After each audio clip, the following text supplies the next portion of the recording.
ጤና ይስጥልን እንደምናችሁ የቻናሌ ተከታታዮች እንደምናችሁ።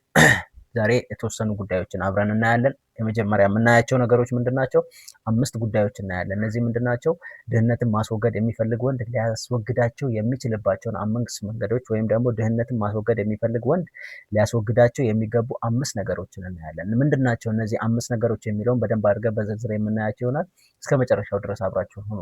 እነዚህ 5ቱን ነገሮች ማስወገድ ካልቻለ ድህነትን ማስወገድ አይችልም። አንድ ወንድ ደግሞ ጠንክሮ መስራት አለበት፣ ህይወትን ማሸነፍ አለበት። በዚህ ዓለም ላይ ሰርቫይቭ ማድረግ ብዙ የሚያስፈልጉ ነገሮች አሉ። ለዛ ደግሞ እነዚህን 5 ነገሮች ካላስወገደ በጣም ከባድ ይሆናል ማለት ነው። ስለዚህ እነዚህን ነገሮች በወጣትነት ጊዜ በተለይ ማስወገድ ያሉብን 5 ነገሮች ናቸው። ምንድን ናቸው የሚለውን እስኪ የመጀመሪያው ብዙ ሴቶችን ወይም በብዙ ሴቶች መከበብ ወይም ደግሞ ሃቪንግ መልቲፕል ውመን ኦን ዩር ሳይድ ምን ማለት ነው? ይሄ በጣም በወጣትነት ጊዜ ብዙዎቻችን አዌር የማንሆነው ብዙ ሴቶች ጋር አብሮ ማሳለፍ፣ ከብዙ ሴቶች ጋር መከበብ በጣም እንደ ጀብድ እንደ ጀግንነት ተቀባይነት ያለው በጓደኝነት አክሴፕታንስ ለማግኘት እነዚህን ነገሮች እናደርጋለን። ሴቶችን ቼዝ ማድረግ ወይም ቼዚንግ ዘ ውመን ማለት ነው። ይሄ ነገር ግን መጨረሻ ላይ ዋጋ ያስከፍለናል ማለት ነው። መቼ እድሜያችን 30ዎቹ ሲያልፍ 40ዎቹ ሲገባና ከዛ በላይ ሲሆን ዋጋ ሊያስከፍለን ይችላል። ስለዚህ ይህንን ማስወገድ ይኖርብናል እና ብዙ ወንዶች አላማን ገንዘብንና እድገትን ከማሳደድ ይልቅ ምርጡን የወጣትነት ጊዜያቸውን ሴቶችን በማሳደድ ኃይላቸውን ኢነርጂያቸውን ይጨርሳሉ ማለት ነው። ስለዚህ የሚያስፈልገን ትኩረት አድርገን ስኬትን ማሳደድ ነው። ቼዝ ዩር ሰክሰስ ኤንድ ዘ ውመን ዊል ቼዝ ዩ አት ዘ ኢንድ የሚባል አባባል አለ። ስለዚህ ስኬታችን እናሳድ፣ ከዛ በኋላ ሴቶች እኛን ያሳድዱናል ማለት ነው። ሴቶች ለማስደመም መሞከር የገንዘብ አቅሞን፣ ትኩረቱን፣ ጊዜውን እና ጉልበቱን ያሟጥጣል ማለት ነው። ትኩረት ለመሳብ ኢምፕረስ ለማድረግ ሴቶችን ይሄ ምን ያህል ጊዜያችንን ይወስዳል? ጉልበታችንን፣ ወጣትነታችንን ይወስዳል፣ ትኩረታችንን ይወስዳል። ትኩረት ደግሞ በዚህ ሰዓት በዚህ ዓለም ላይ ከፍተኛ ዋጋ ያለው ነገር ነው። በተለይ አሁን ያለነው የዲጂታል ዓለም ላይ ትኩረታችን በጣም አስፈላጊ ነው ማለት ነው። ጉልበት ማለት ነው። ስለዚህ ነው መሆን ያለበት ሊኖረን የሚገባ። ሶስተኛው የቀጠሮ ቀናት፣ ስጦታዎች፣ አላስፈላጊ መውጣቶች አቅምንና ገንዘብን ያሟጣሉ። በተለይ የተለያዩ ብዙ ጊዜ አብረን የምናሳልፍ ከሆነ ለነዛ ኢምፕረስ ለማድረግ እነሱ የምናወጣቸው ወጪዎች አሉ። ገንዘብ ኢንቨስት እናደርጋለን። አለባበሳችን ለማስተካከል ይሆናል፣ ጫማችን ሊሆን ይችላል፣ የተለያዩ ነገሮች ለማድረግ ሽቶ ለመግዛት ወይም ደግሞ ከነሱ ጋር ልናሳልፍ በምናደርግባቸው ጊዜያቶች የምናወጣቸው ወጪዎች ይኖራሉ። እነዚህ በተለይ ደግሞ መውጣቶችም ሴክስ ድሬንስ ኢነርጂያችንን ሴክስ ምን ያደርጋል? ድሬን ያደርጋል፣ በጣም ያሟጥጣል። ስለዚህ ወጣትነታችንን ትኩረት ያለው ነገር ማድረግ ያስፈልገናል። ትኩረት ያለው ሰው መጀመሪያ ራሱን ይገነባል፣ ራሳችንን እንገነባለን። ከዛ በኋላ አስፈላጊው ዋትስ ኔክስት የሚለው ላይ እንሄዳለን ማለት ነው። ሴቶች በተፈጥሯቸው ደግሞ የሚፈልጉት ምን አይነት ሰዎችን ነው? ዲሲፕሊን ያለው አቅጣጫ ወይም ዳይሬክሽን፣ የት ነው መዳረሻ የሚለውን የሚያውቁ ሰው ይፈልጋሉ ማለት ነው። ስለዚህ እና መረጋጋት፣ እንዲሁም መረጋጋት ስቴብል የሆነ ሰው ይፈልጋሉ። ስለዚህ ከዛ ውስጥ ራሳችንን ማውጣት ይኖርብናል እና እንደዚህ አይነት ሰው ራሳችንን ዳይሬክሽን ያለው ሰው ፎከስ ያለው ሰው ሆነን መገኘት ያስፈልጋል። ማረጋገጫ መፈለግም አስፈላጊ አይደለም። ሲኪንግ ኮንፊርሜሽን የሌላ ሰው ኮንፊርሜሽን አያስፈልገንም። ምናልባት በዚህ ዓለም ላይ ስለኛ የሚያስቡ ሰዎች በጣም ጥቂት ናቸው። በዚህን ሰዓት ስለኔ ማን ነው የሚያስበው ብላችሁ ብታስቡ በጣም ትገረማላችሁ። ማንም ስለእናንተ አያስብም። ምናልባት በአጠገባችሁ ያለው 2 ሰው ወይ 3 ሰው፣ ከዛ ውጭ ማንም ስለእናንተ የሚያስብ ፈጽሞ የለም ማለት ነው። ስለዚህ ሲኪንግ ኮንፊርሜሽን አስፈላጊ አይደለም። ለራሳችን ኮንፊርም ማድረግ ከቻልን በቂና ከበቂ በላይ ነው። ስኬትን ማሳደድ ጀምር። ስኬትን when you chase your success the woman finally will chase you። ስለዚህ በደንብ አድርጋችሁ ስኬትን ማሳደድ ይኖርባቸው at the beginning of 20s ማለት ነው። ሰከንድ ወይም ደግሞ ሁለተኛው ያለ ስራ መቀመጥ staying idle። ብዙ ጊዜ አይድል የምቾት ቀጠና አቅምን ቀስ በቀስ እየሸረሸረ ይሄዳል። አቅማችንን እየወሰደ ይሄዳል። አቅማችን ድሬን ያደርጋል። የምቾት ቀጠና ኮምፈርት ዞን ማለት ነው። አንዳንድ ወንዶች በየቀኑ ተመሳሳይ ነገር በማድረግ አመታትን ያሳልፋሉ። ተመሳሳይ ሩቲን ነገርን በማድረግ አዲስ አድቬንቸርን፣ አዲስ መንገድን ባለማየት ባለመሞከር ማለት ነው። መተኛት፣ ስልክን አብዝቶ መጠቀም፣ ሐሜት፣ ማማረር፣ ህይወትን በራሷ እንድትቀይረን መጠበቅ፣ እነዚህ ነገሮች በመጨረሻ ላይ ዋጋ ያስከፍሉናል፣ ኮስት ያደርጉናል። የተለየ ህይወት ከፈለጉ የተለየ መንገድን መምረጥ ማለት ነው። የተለየ የተሻለ ከሆነ የተለየ መንገድን ሁሉም ሰው ከሚያደርገው ወጣ ያለ አውት ኦፍ ዘ ቦክስ የምንለው አይነት አስተሳሰብ ሊኖረን ይገባል። ወጣ ያለ ይገባል።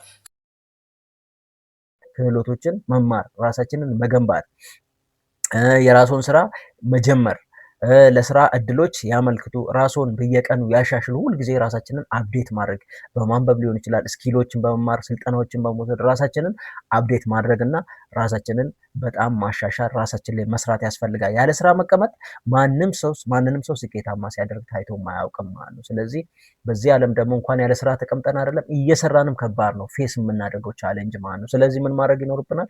ይህንን በደንብ አድርገን ልናውቅ ይገባል። ስቴይንግ አይድል ወይም ደግሞ ያለ ስራ መቀመጥ ሁለተኛው ነው። ሶስተኛው ታዲያ ምንድን ነው ስንል ስንፍና ወይም ሌዚነስ የምንለው ማለት ነው። ስንፍና ከመውደቅ የበለጠ አደገኛ ነው።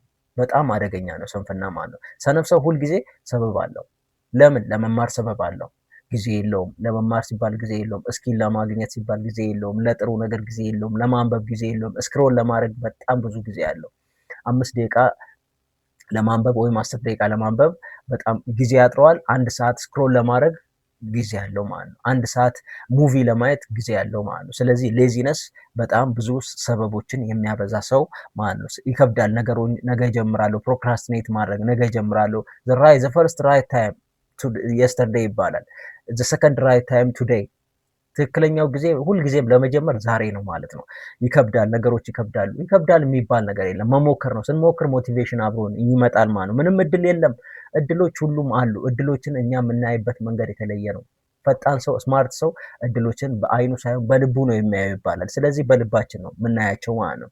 የፖለቲካ ስርዓቱ አይሰራም፣ የሚረዳኝ ሰው የለም፣ ማንም እኛም መጥቶ ሊረዳ ማንም ሊያድነን የሚችልም ሰው የለም። ራሳችንን የምናወጣው ራሳችን ብቻ እንደሆነ በደንብ አድርገን ልናውቅ ይገባል።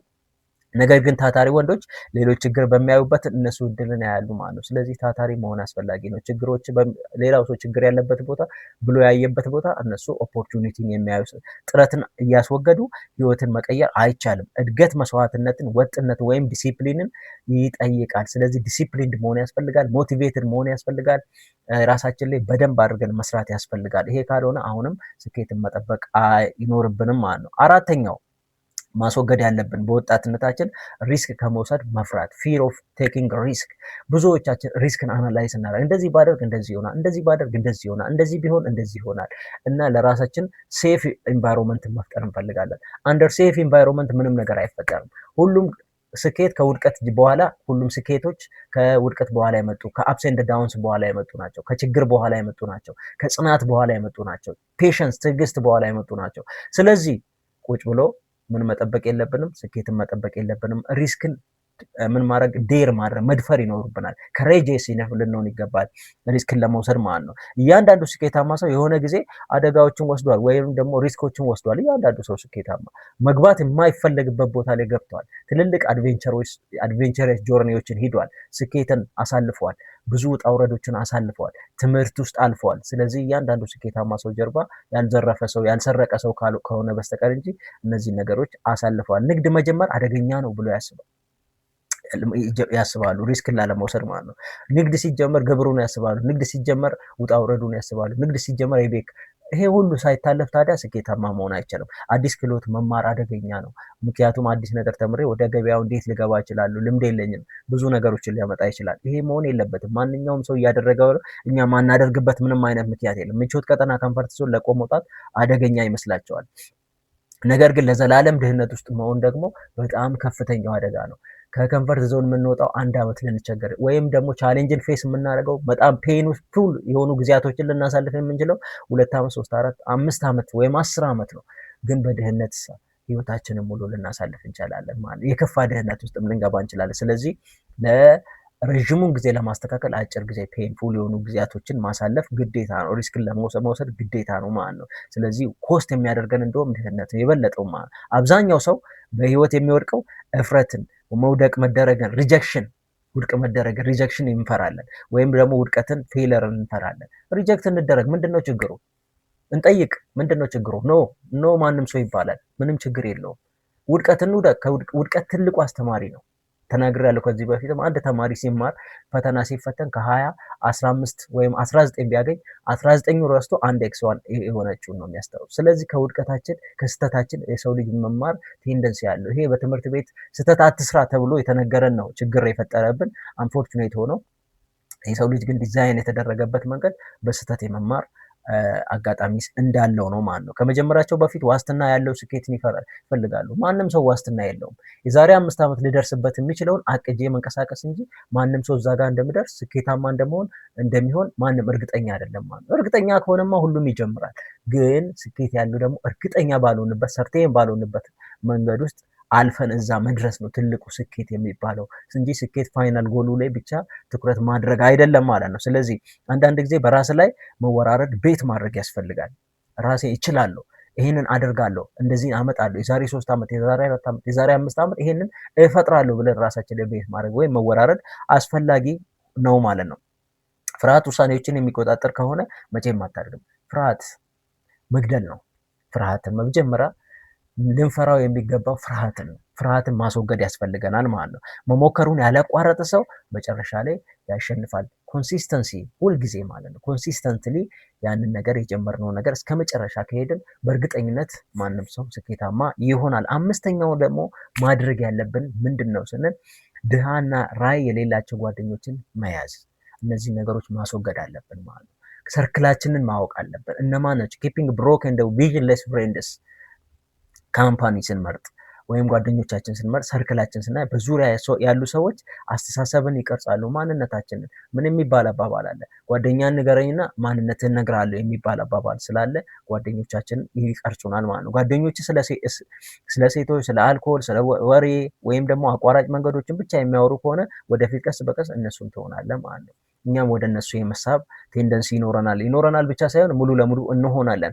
ራዕይ የሌላቸው ጓደኞች መካከለኛት ሚዲዮክሪቲ መካከለኛ ሆኖ መኖር፣ በቃ አቬሬጅ ሆኖ መኖር እንደ ኖርማል ይቆጠራል። ግን እንደዛ አይደለም። እንደዛ አቬሬጅ ሆኖ መኖር እንደ ኖርማል ሊቆጠር አይገባም ማለት ነው።